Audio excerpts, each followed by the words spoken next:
এই যে যুগটা সামনে এআই একটা ইম্পর্টেন্ট রোল প্লে করবে। সো তোমরা যারা এখন ইন্টারমিডিয়েট পাস করেছো, জিপিএ 5 পেয়েছো, তোমরা কিছুদিন পরে ইউনিভার্সিটিতে ঢুকবে, তোমরা ডেফিনেটলি এআই এবং এআই রিলেটেড যে বিভিন্ন টুলগুলো আছে এইগুলো ইউজ করা শিখবে।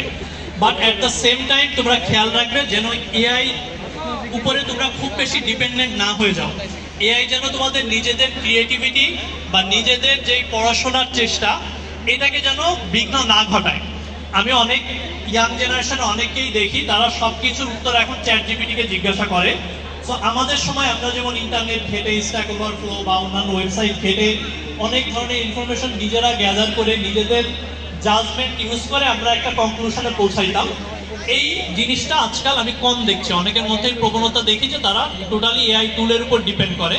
সো আমি বলবো যে তোমরা এআই টুলের উপর ডিপেন্ড করো, এআই টুলের মাধ্যমে নিজেদের প্রোডাক্টিভিটিটা বাড়াও, but at the same time তোমরা তোমাদের নিজেদের ক্রিয়েটিভিটিটাও ধরে রেখো।